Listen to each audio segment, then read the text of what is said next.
drafts, and yes, the Tristana is gone. Creme is 8-0 over the course of this year on that pick, and he will not find 9-0 in this game.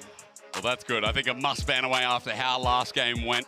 Kalista, B1 for Gen.G to open up, and top esports, I mean, Creme does play it. It would just be so funny when we've seen priority from Chovy in the series so far, as this has been a favorite of his historically too. Important to note that I do think a large part of why the game stalled out was Chovy. That said, Creme on Corki did not necessarily convince me in the earlier games that we saw of him. It does deny a big pick, as please, TES, do not lane swap again. I know. Don't do it. Find a 2v2. Gen.G lane swap, 100% on board. But not you guys. Yeah, it feels like we kind of know what the winning formula here is for top esports, right? Find the 2v2, get Tian onto something that's a bit more tank orientated and can have that early stage impact.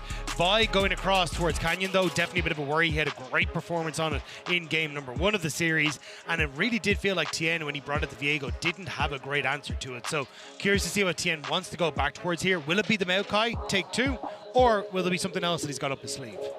The Ksante taken away. This is something, again, we talked about a little bit early on, but for Kiin, it would change what the topside aspect looks like with him having a lot of priority counter picks so far in the draft. Because they're on blue side, instead going to prioritize getting the strongest picks possible. In this case, that definitely is going to be the Ksante. I wonder with this Lee pickup, if it is going to be the Lee, because I don't mind it as much. Corki, Viego, I think definitely the right call to swap away from that. Instead, just going for something tried and true. You will be able, hopefully, to pick a melee top laner as well. Meiko has also looked great on the engage report, so that is what we're going to be, I imagine, finding as Nautilus and or Renata bans, depending on, I think, if top esports here ban Renata, then the Nautilus ban has to come through. Exactly. I think that's more than likely what we're going to get to see here, but I am curious what the answer is going to be for 369 in that top lane, because we've already seen every single game Kiin has had the better side of that equation, whether it be because of a lane swap or just the considerable amount of counter picks that Kiin has managed to get. Rumble still could be an option if he really wants to go towards it. Ksante Renekton also there if he wants, but I wouldn't be fully surprised to see the adaptation from Gen.G to start banning away some of the TFs and the likes that can do well into this Ksante. Wonder how much question or how much emphasis we put on things like the Camille as well with Renekton down too. That's been popping up in the tournament here or there. 369, a bit of an innovator, and I don't think there's a champion that really sits away from him historically either. Yeah, that's the thing. It's really weird to see 369 when you think of him now versus where he was on Top Esports 2020, because back then it was... There was no tank inside. It was Jace's, it was Camille's, it was I am going to absolutely manhandle you in lane, and then that's how I win. The classic LPL top laner. Exactly, yeah. And now he's a different breed. He's moved over towards a very different style where he is the tank player. He is providing great frontline and engage for the team fights, but will it be a glimpse of the old Top Esports 369 that we get here? I do really like this Ahri ban. I imagine Chovy's just going to go back to Azir, with which he'll be perfectly happy. But that Vi, Ahri, 2v2 in the mid-jungle in particular, I don't think you can give that much power over to Canyon and Chovy. Even though last game did go very, very well, Canyon this time not going to be on Jarvan. His career Jarvan win rate is not great, unfortunately, for him, as it is going to be the Urgot to come through. Kiin also loves this pick. Matchup we've seen more and more. I do hope that that is not an indication that top are looking the lane swap, but if they do find themselves in the situation, Urgot also can handle himself. I feel like, though, Gen.G get an easy Azir here, right? That feels like the play where you just try and set that up for Chovy. Look great on it. You've already got really good engage with the Alistar, and the ability to just kick back a lot of top esports as they look for any sort of follow-up in the Sejuani ult feels like the go-to. Nautilus is still up and available, which is why I think the Alistar, a bit of a preemptive takeaway here, saying, look, Meiko, we know you're probably going to take the Nautilus, but we'll still get that good side of the matchup. Let's find out what Chovy ends up on, though, because we talked about the Azir being a mainstay. Yeah, I love Chronicle. It's like, I know. It's Gen.G. It's Azir. Yeah, the audience might get excited, but you're at the core of it, aren't you? We question the support, though. This would be sick. Against Alistar in game number 1, it wasn't the Ashe, but in the bot side, it's not going to be engaged. It's going to be pick potential, isn't it? Meiko thinking about this, having lane dominance. I mean, the Poppy as well has flared around. Super good here as well. Very different style of lane, though. Ends up with the Ashe. This is something that we have seen from Top Esports before. They played in finals against BLG. It was their one win that they managed to get, or sorry, one of the wins that they managed to get against BLG in the finals. And it was definitely being able to get control of that bottom side and really abuse the 2v2. And I'm curious now if we get a very similar story here where they just try to play heavily through this very potent duo lane where you got a lot of kill threat, especially against Alistar that provides very little on the first few levels. We don't have the analyst desk on our mics right now, but I can only imagine Emily is yelling about Gen.G lane swap, lane swap, lane swap. Because Peyz, I think in particular, has been struggling. The 2v2 in general has not been great for Gen.G. And you're playing into one of the most oppressive bot lanes that you can possibly face. Not just because of the players, JackeyLove and Meiko, but also because of the fact that Ashe, her level 1, one of the best in the game. And Alistar, notorious for just kind of being a cow, standing there and feeling bad. So on Gen.G, gonna try and I imagine look for that situation. We'll see if they can close it out 3-1 or if we're gonna go to yet another silver scrapes here, gentlemen. I'm not sure how much the audience believes in the faith of Gen.G. That person in the back of the camera was just asleep. They said, wake me up when game 5 hits. It's a hope, it's a dream, it's something that top esports fans desperately want, but fans of this MSI who have been delivered a treat throughout the past couple of days. It started with BLG PSG. It continued with T1 G2. Oh, hell yeah, it did. And here, this series has been a delight for us as well, even though he's no longer on Gen.G. I had to throw it in there. Ladies and gentlemen, welcome to Game 4. The top esports fans have awoken. When they entered the stage, they rose. We get the invade coming through for top esports on this top side of the map. Really want to try and spot out what is going on. Is there the potential for a lane swap? They don't really spot out where Peyz is or where the Ksante is, so this is going to be a blind swap if they see it, but looks like JackeyLove actually going to go for the reset, so maybe it is going to be the Draven and the Ashe moving down into this bot side as Gen.G will get the lane swap off. Ward just placed down as per usual. We didn't see common lane swap wards apart from the ones up and top side. For top esports, they'll be walking over one shortly if they continue forward. Want to cast your mind back as well to how specifically T1 used the Ashe level 1 to really put so much pressure on the Halo Blades, as well as the volley slow, insanely impressive as they are not, they don't spot the ward, they are spotted, they don't know. So the movement begins. Tian just starts on the Raptor camp, and bot side will be as expected, so JackeyLove and Meiko don't get standard lanes, which we talked about them desperately desiring. The Urgot will spot out Ksante though, so top esports well aware that they have been spotted and that they know that top esports are in this bottom side jungle. So at the moment, Gen.G going to be able to just play for the split map, which is perfectly fine for them. But with the double AD carry and JackeyLove and Meiko, they're going to be working very quickly through these bot side towers. And once again, similar to game 1, more than likely going to open up a lead for themselves when it comes to the 2v2 pushback. Well, let's just add the benefit in that at least JackeyLove and Meiko this time around are on the bot side, so the turret's going to be squishier. There's no 50% extra resistance here as 369 and Tian will have to see who adds in the demolish, if it's only a single or a double here to get that push ahead. Top esports though, they really want to try and get themselves to that game number 5. It always feels like when you look at top esports, especially for players like JackeyLove, where they always just fall that little bit short. We look back to Worlds 2022 where it didn't quite work out with them, then falling out in the round robin against GAM. Sure. Then you're looking here against Gen.G. Now obviously Gen.G a very different opponent, a very tough opponent, and there is still a second chance, but for top esports, just trying to prove themselves on an international stage, show that they can go toe-to-toe with the best, is a big victory for that organization. Also going to look what type of lane swap we're going to be seeing here, and this is one of the big benefits of the Urgot as well.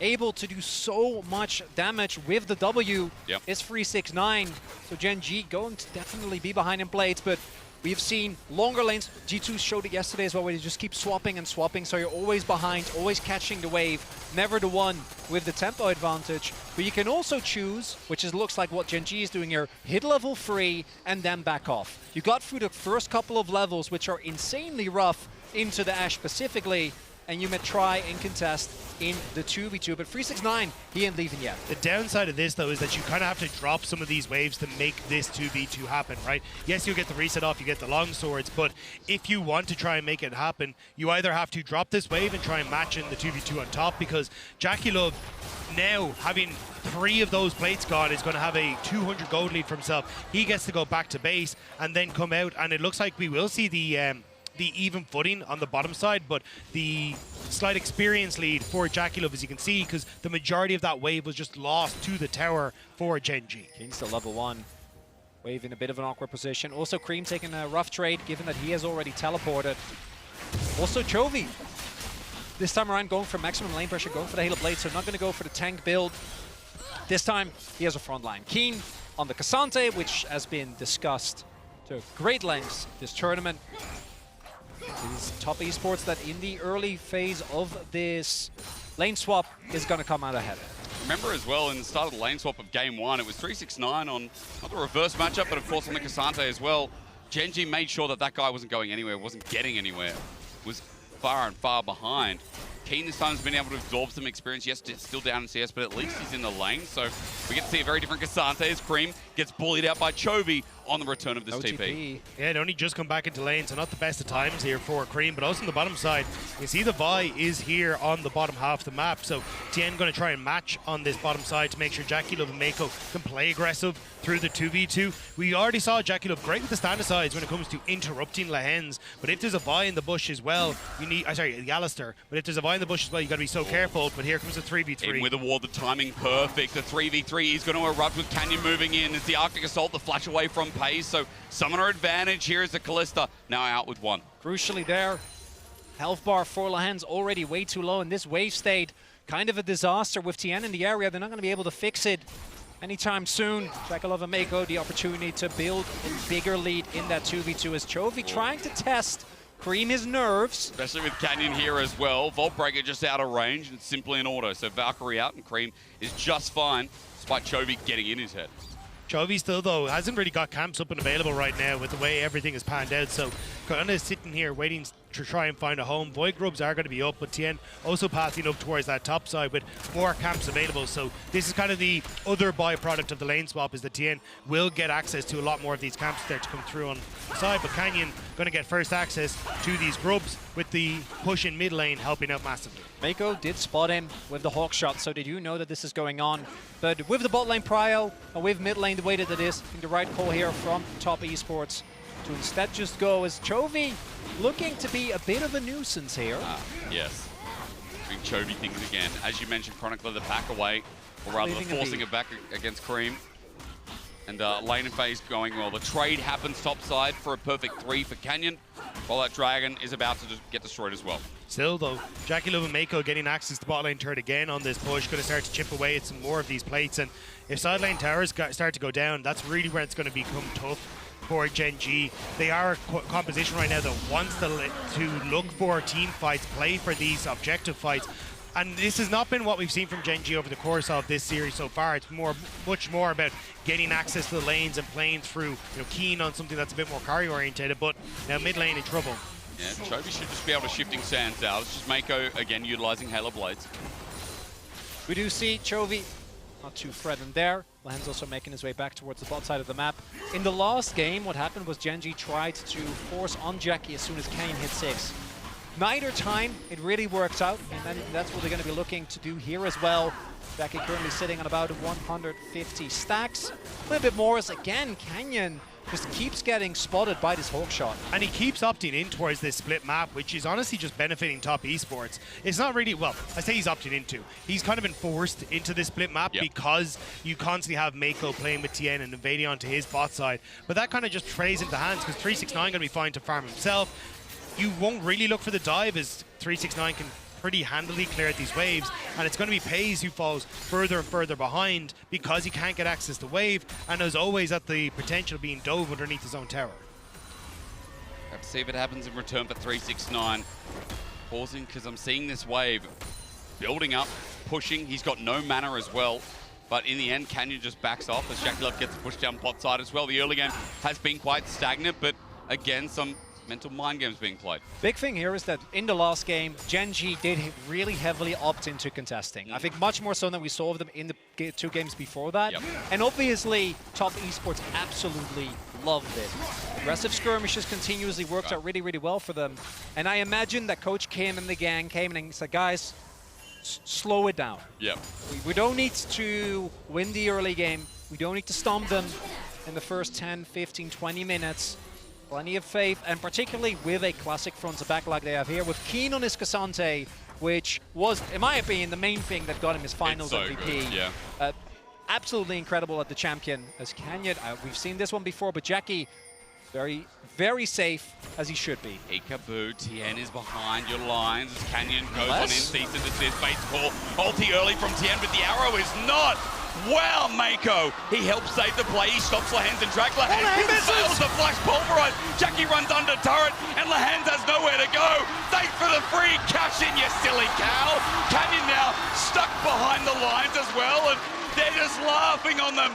When have you said that Gen.G make a mistake? It's deja vu. I've been in this game before. Gen.G try to make the play into JackeyLove, but the CC isn't quite there. He flashes away. They turn it around, and top esports are now looking at Chovy in the mid lane. I haven't finished my sentence, or Gen.G say, nope, don't care, gotta kill Jackie. We must play. And again, the play fails. Again, they find themselves in a deficit, but last time, 369 wasn't in the game. That's not the case this time around.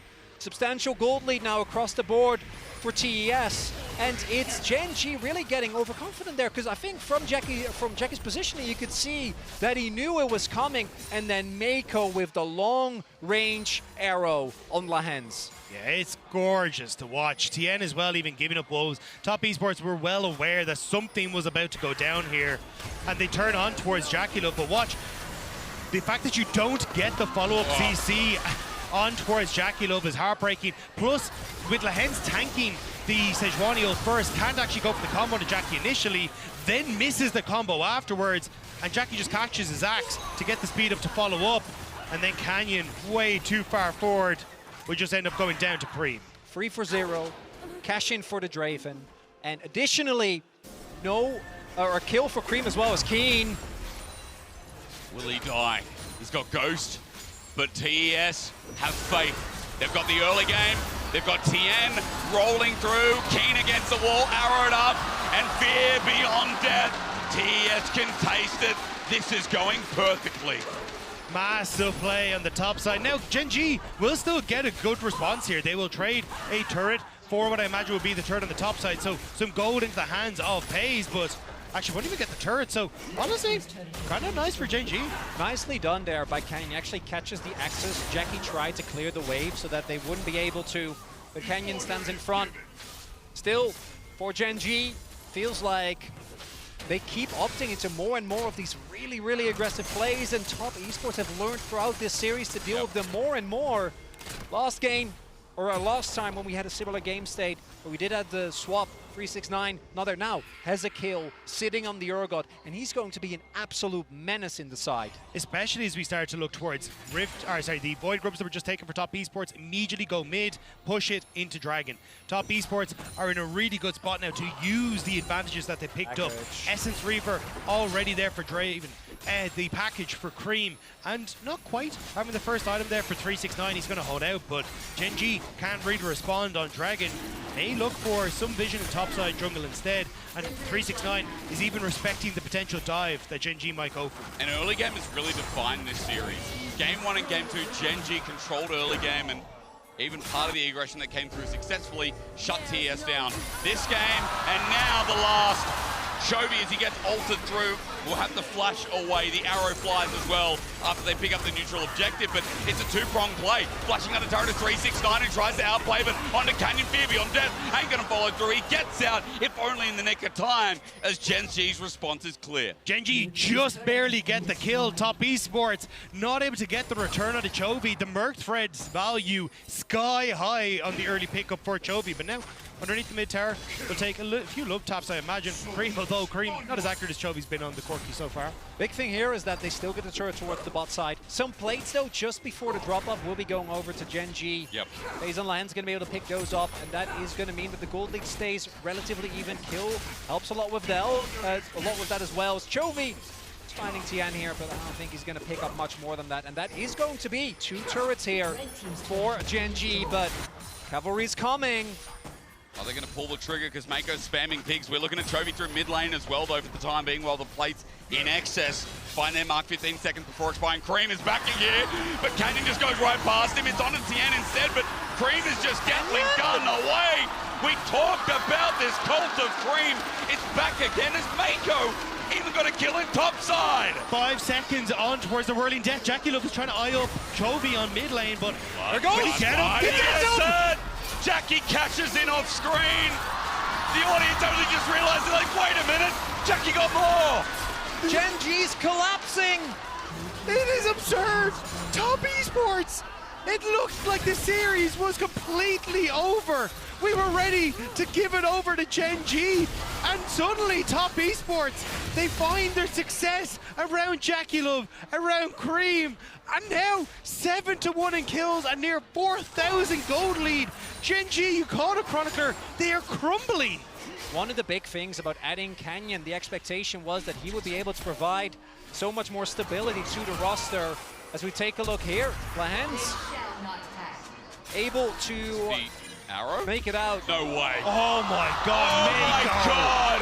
Oh. So that one hits, Canyon walks into 2 people, and Chovy didn't have health, so obviously can't do anything. So Canyon just dies, and then Jackie gets the second cash-in of the game. Man, they're styling on them with the globals. That's 2 for 2 that they've absolutely whacked Gen.G as they're trying to safely reset. And now Top Esports getting control over this mid wave, going to get control over the bottom side of the map as well. And with a Hex Tech Soul on the cards for Top Esports, they're going to be able to play off of a 2-arm spike immediately into that 3rd dragon potential. However, mid lane will be the port to call here first. Oh my God, yeah, Creme's damage. The arrow connects as well. Peyz has to cleanse away. Lehends now isolated, though his unbreakable will seems to be breaking shortly as he gets out with his flash. Peyz has to cleanse as well. Gen.G are falling apart. The whirling death hits, but there's not enough stacks from JackeyLove as TES look to open mid with Herald speeding up the game. Yeah, that's rich people problems for Jackie there. He has already cashed in his previous stacks, so he doesn't have enough. And the team fighting that Gen.G is so known for is nowhere to be seen. No team fighting. There is only Zul. Chovy, what's happening? He ults early, but JackeyLove gets pulled in regardless. Never mind as the TP follows through for Gen.G. Now the first remnants of the fight, but into the front line. Tian takes no damage. A fear beyond death flies in. Lehends wasn't even there. I'd still take it for Gen.G. Getting the kill on JackeyLove is big, but he didn't use his summoners. Only Creme did. Chovy goes in, finds the Draven, so that's 1 big shutdown, but that is not enough. That alone to turn this game. Still a 4K gold lead here for Top Esports. And it's a good call from Jackie not to invest the summoner spells. 50 seconds until that 3rd dragon is up. That's the focus here for Top Esports. It will give Gen.G an opportunity to clear out mid-wave, get it into a more neutral position. They got pushed out, but Top Esports, with these Hextech gates, will get back out of the map, should be able to contest Gen.G for control over the river area. JackeyLove also had no stacks as well, Chronicle. You talked about it before the fight as Lehends is walking into peak in vision. Meiko does a little bit of damage himself as the Umbral Glaive on this Ashe starts poking out. Now, 30 seconds till Dragon Gens, even less. TS had the major gold lead running into their soul point. No cleanse on Peyz is huge. If he gets hit by Tianos, gets hit by Meiko, he can be the prime target for Top Esports to turn and burn. Kiin will spot out, that Creme is reset, but you know that's for a package and a TP back in. Creme gonna be able to make his way back. Gen.G, it feels like a lose-lose situation. You kind of have to contest this, but they know, of all teams, how dangerous it is to find a Corki. Just now finished his maul, package ready as well. And Gen.G, it looks like they're saying, no, we're not gonna do it. There is no way that we can win this fight. They probably made the right call, but it's gonna feel rough nonetheless. Canyon may be thinking about a steal, at very least flash available. They've got a ward down.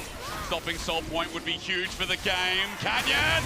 No, he's so close, has to flash out in the end, but the arrow will follow suit. Canyon caught on the back end, the whirling death this time. Close again.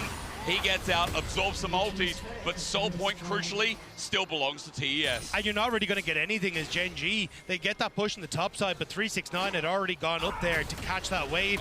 Here we go, though, maybe Kiin. the TP is going to claim something for Gen.G, but Kiin goes squishy. Crane's happy to absorb it. There's no help yet. Chovy came in to give him a hand, but he's already dead.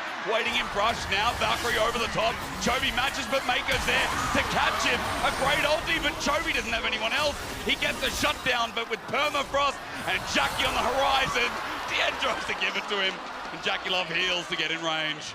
It's falling apart for Gen.G. They're trying everything they can to get picks, to find any way back into this game, but the Hex Drinker, Creme topped up for that little bit too long, means that Chovy overextends to get the pick after Kiin has gone down, and top Esports just get more. Kiin just doesn't have his items yet, not sitting on two, so the Corki just stretched through him in a matter of seconds.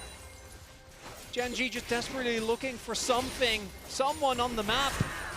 Any Game 5 enjoyers? Well, you came to the right place. Arrow flying through. TES, try to set it up. That was on the canyon with JackeyLove standing right in front of him.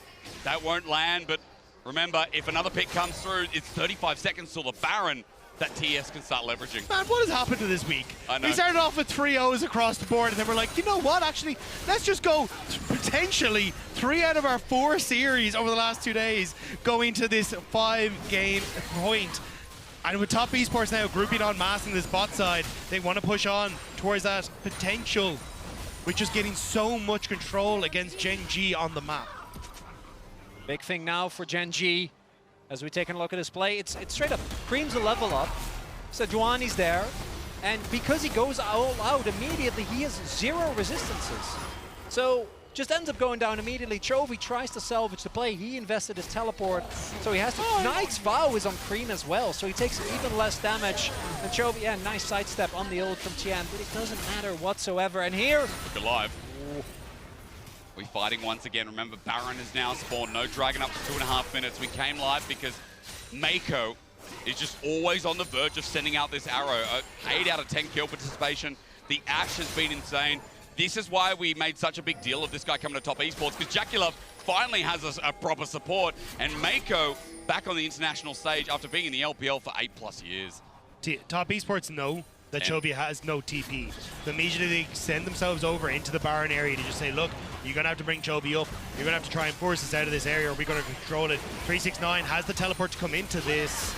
Creme's poke has to be big, but in a choke. Lehends gets baited in. Tian absorbs the pressure. The jungler being down would be huge as TP now coming in from TES. They look for the fighters. Chovy's caught on out. Church is moving away from Session as Tian helps 369 get on in. Chovy's ult does nothing. He flashes, he finds it. Goodbye, religion, and hello, Game 5. that is going to be the Baron going over to TES. Gen.G try to get the teleport. Well, they got it, but I don't think they're going to be feeling great about the trade. Where is your faith when top Esports went 2-0 down? The stadium was quiet, but when top Esports coming alive and potentially pushed to a Game 5, Chengdu is coming alive here. Gen.G desperately want to get access to this Baron, but top Esports are slowly closing the door. This is going to lead directly into the Hex Stack Soul as well. If you think the game is hard to play now, imagine what if Volley, as well as any single Corki rocket, is going to slow you substantially. Creme doesn't get caught by Lehends there.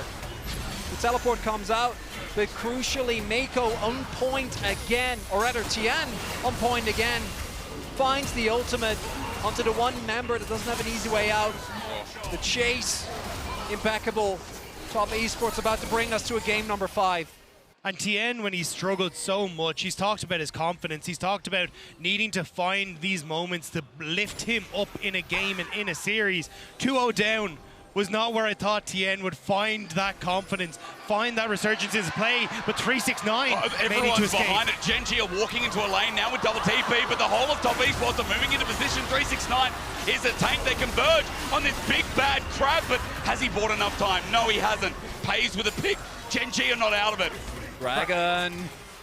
It's in 5 seconds. They've got range for TES, but as Dragon spawns for Soul, will Gen.G just take this? Or do top Esports want to fight him out of it? Kenyon held his ultimate. They desperately want to go for a fight. Creme looks like he's going to have the package and TP in. Gen.G, they need to fight before 369 They're can come still back. so far ahead in a 5 versus 4. TS can still win. The arrow flies through into the pit. Chovy gets tagged out, packages in. Creme lines it up.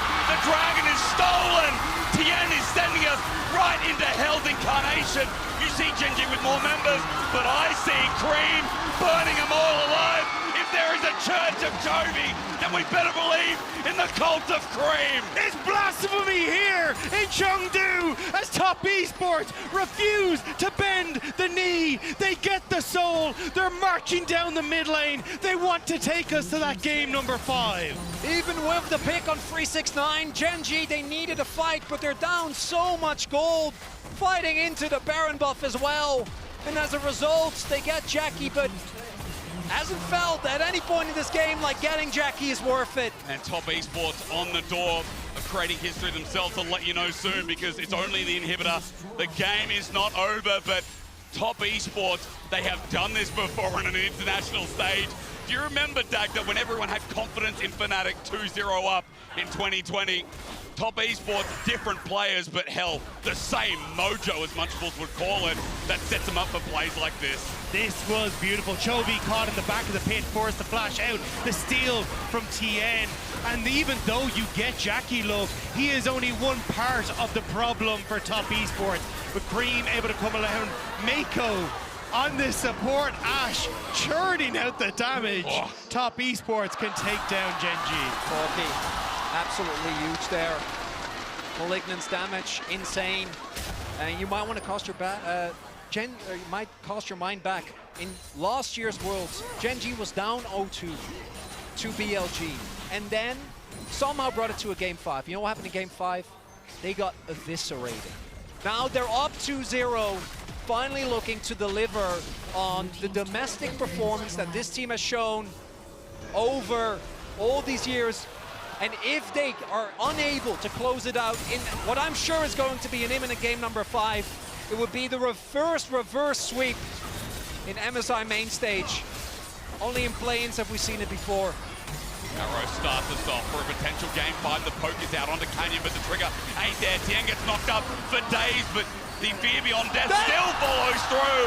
Lehends gets out, if only by a hair's breadth, and now they have numbers. Now they have the base again. Kiin's Ksante cannot withstand against Top Esports.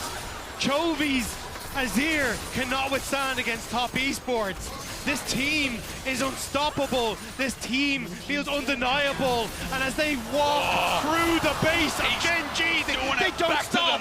Dagda, he's giving them payback for all of Chovy's Thanksgiving. The base broken in another part, and Gen.G still hold the defense, but it's 26 minutes, and the game feels foregone. And Gen.G in the past lived and died by Peanut and Doran. And these changes were supposed to take away some of the inconsistencies of that roster. But I think it's been Canyon in particular that's been struggling the most in the last 2 games. His Jarvan performance underwhelming. And here it felt like, again, that play on Jackie trying to hard force the kill on this Draven was what started the chain of events to put Top Esports towards a game number 5. And it's the world champions on the opposite side that are putting in the work for Top Esports.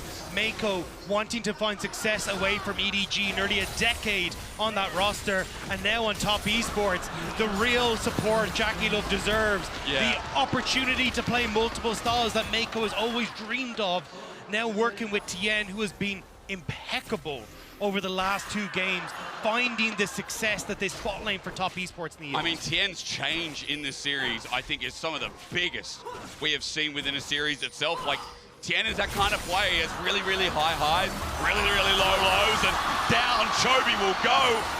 That's the pick to open up another aspect of this base. 1 inhibitor turret left standing, and TS have nowhere to go but down. Next is about to fall here for Gen.G.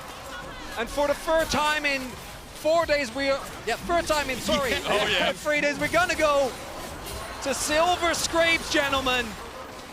We now find out if TS can make history. If they can do the unthinkable, Lehends will drop with ease. The poke is unbearable, the Hextech Soul is undeniable. JackeyLove is unbeatable, and Meiko is just unbelievable.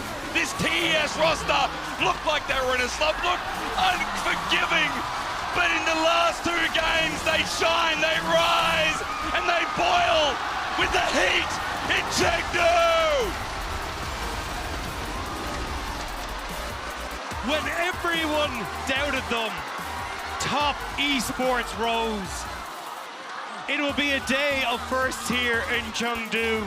The first time Fnatic are beaten by a North American team. And it's a question of what the first will be here in our second series of the day. Will it be the first time the LPL falls to Gen.G? Or will it be the first time we see a reverse sweep in the MSI main stage? I don't care who wins Game 5. I'm just glad we got here again. Is this the best MSI in history? I'm going to start voting yes as we throw over to the analyst desk to break that one down before Silver Scrapes begin.